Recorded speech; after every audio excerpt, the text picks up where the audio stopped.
स्वागत है आप सभी का YouTube channel physics A to Z पर। और आप देख रहे हैं YouTube channel physics A to Z.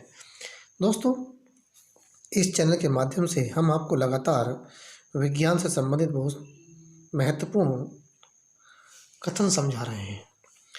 ये टॉपिक्स, ये क्वेश्चंस, ये आपको हर एग्ज़ाम में सफलता दिलाएंगे। विशेष तौर से टीजीटी विज्ञान के लिए बहुत ही महत्वपूर्ण हैं।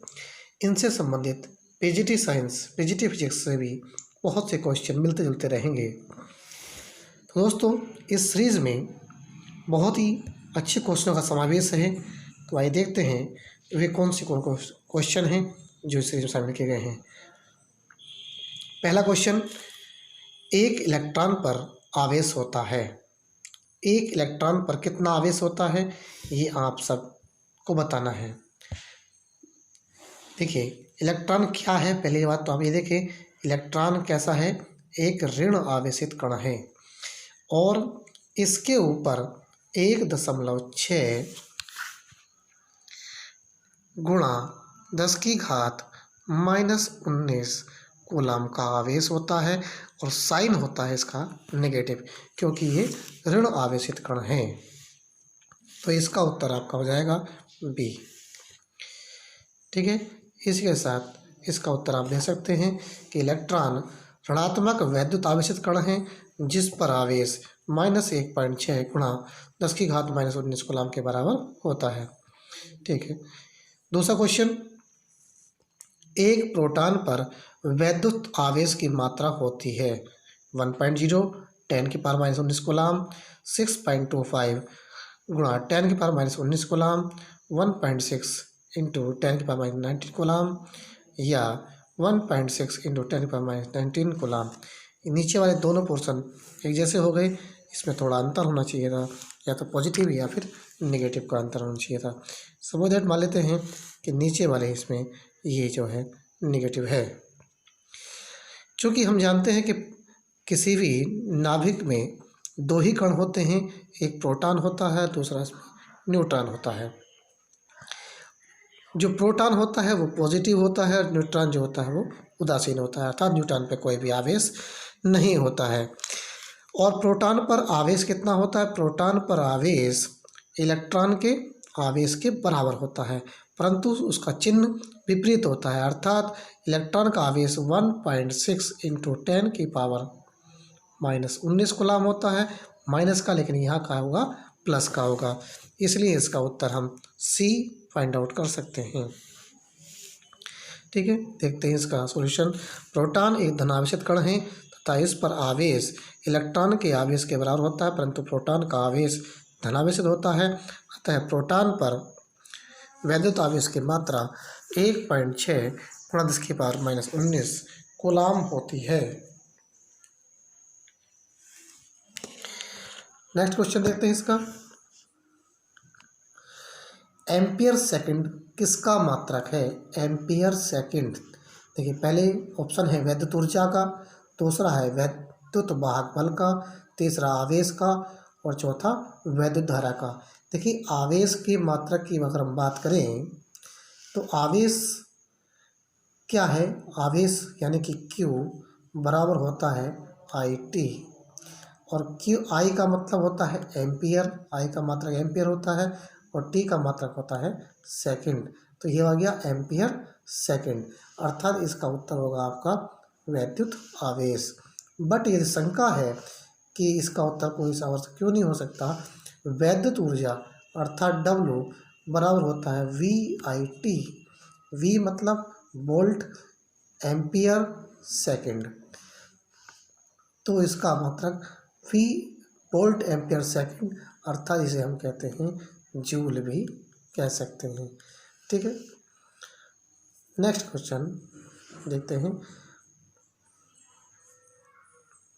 इसका सॉल्यूशन है, यदि किसी चालक में T समय में Q आवेश प्रेरित हो तो चालक में उत्पन्न वैद्युत धारा I बराबर आवेश Q बटे समय T होता है, अथवा आवेश वैद्युत धारा गुणा समय, आवेश का मात्रक अर्थात वैद्युत धारा का मात्रक गुणा समय का मात्रक, अर्थात एम्पियर गुणा सेकंड। तो इसलिए उसका उत्तर कौन सा हो जाएगा, सी हो जाएगा। ठीक है, नेक्स्ट क्वेश्चन देखते हैं।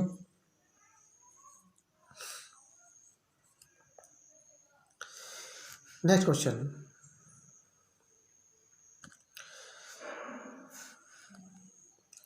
किसी विद्युत बल्ब के फिलामेंट द्वारा 1 एम्पीयर धारा ली जाती है।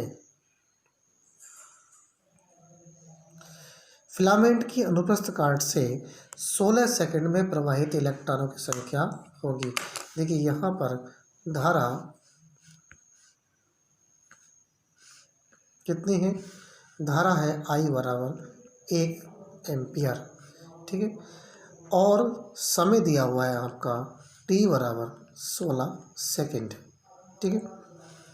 इलेक्ट्रॉनों की संख्या इनने हमसे n पूछी है कि n कितनी होती है। चूँकि हम जानते हैं कि Q बराबर होता है IT और Q का मतलब होता है NE बराबर I इंटू टी, तो Q बराबर N ही होता है और इसका बराबर होता है IT के। यहाँ से अगर हम N निकालें तो N बराबर कितना होगा, N बराबर हो जाएगा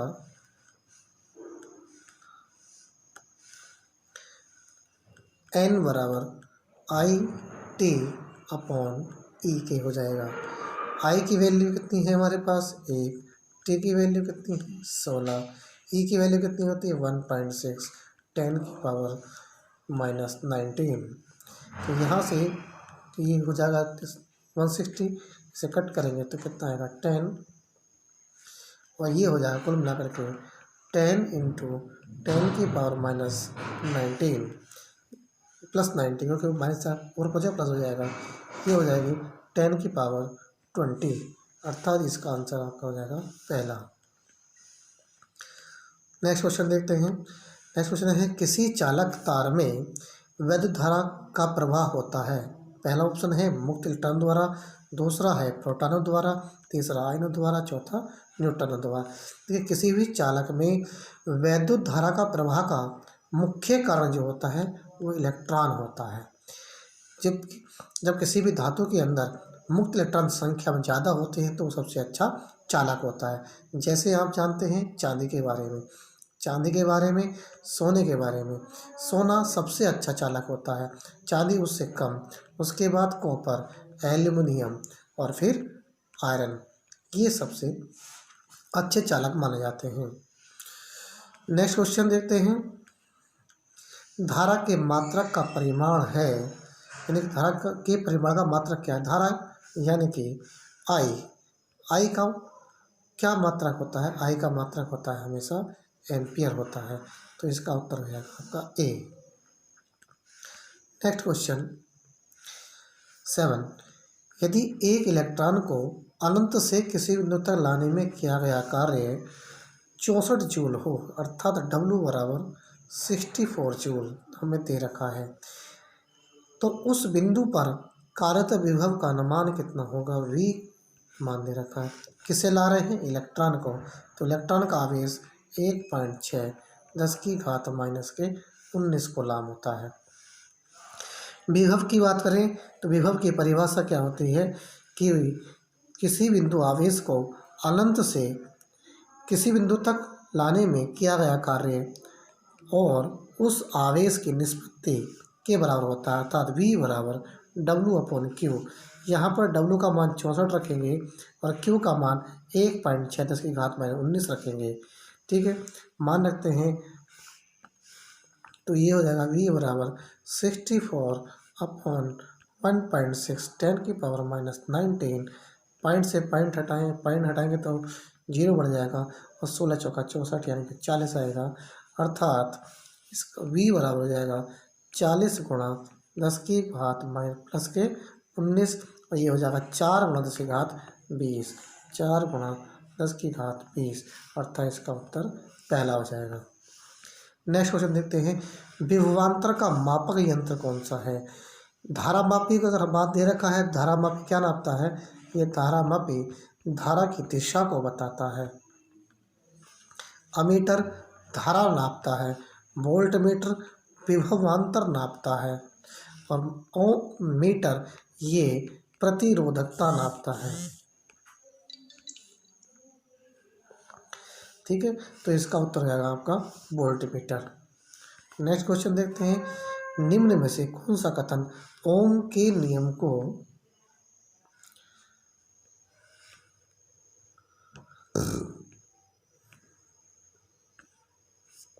व्यक्त करता है। ओम का नियम, ओम का नियम क्या होता है? ओम का नियम होता है कि किसी भी चालक के सिरों पर लगाया गया विभवांतर धारा के समानुपाती होता है। अर्थात विभवांतर और धारा का अनुपात एक नियतांक के बराबर होता है, जिसे हम उस चालक का प्रतिरोध कहते हैं। V/I बराबर R, या कह सकते हैं V बराबर IR। V यानी विभवांतर, I यानी धारा और R यानी प्रतिरोध, अर्थात ऑप्शन बी सही होगा। नेक्स्ट क्वेश्चन है, ओम के नियमानुसार विभवांतर व धारा के बीच ग्राफ होगा। अभी हमने ओम का नियम बताया कि विभवांतर V धारा के समानुपाती होता है, अर्थात जैसे जैसे धारा बढ़ती जाती है वैसे वैसे विभवांतर भी बढ़ता जाता है। तो इसमें विभवांतर और धारा के बीच खींचा गया ग्राफ कैसा होता है? एक सरल रेखा होता है। उत्तर आपका ए हो जाएगा। नेक्स्ट क्वेश्चन 11, ओम का नियम सत्य है। ओम का नियम सत्य किसके लिए है? पहला ऑप्शन दे रखा, केवल धादिक चालक, धादिक नहीं है, ये धादिक नहीं है, ये धादिक नहीं, ये धात्विक है, ठीक है, ये धात्विक है। दूसरा है केवल अधात्विक चालकों के लिए, केवल अचालकों के लिए, उपरोक्त सभी के लिए। तो देखिए, ओम का नियम हमेशा केवल चालकों के लिए ही सत्य होता है, वो भी धात्विक चालकों के लिए। नेक्स्ट क्वेश्चन, प्रतिरोध का मात्रक होता है। प्रतिरोध यानी कि R का मात्रक, चूँकि हमने देखा अभी V बराबर IR होता है, तो R बराबर V/I। V का मतलब वोल्ट, I का मतलब एम्पियर, वोल्ट प्रति एम्पियर, जिसको बोला जाता है ओम। तो इसका मात्रक क्या होगा? ओम होगा। नेक्स्ट क्वेश्चन, क्वेश्चन नंबर 13, 1.5 ओम प्रतिरोध के तार में 1.5 एम्पीयर धारा प्रवाहित करने पर तार के सिरों विभवांतर कितना होगा? यहाँ पर क्या दिया हुआ है कि R बराबर 1.5 ओम दिया हुआ है, I बराबर 1.5 एम्पीयर दिया हुआ है, V पूछा है, V बराबर होता है IR के, यानी कि 1.5 गुणा 1.5 यानी कि 225 हो जाएगा, 2 के बाद यानी कि 2.25 वोल्ट, अर्थात डी इसका उत्तर हो जाएगा। नेक्स्ट क्वेश्चन 14, ताप बढ़ाने पर किसी चालक का वैद्युत प्रतिरोध अपरिवर्तित रहता है, बढ़ता है, घटता है, कभी बढ़ता है, कभी घटता है। तो देखिए,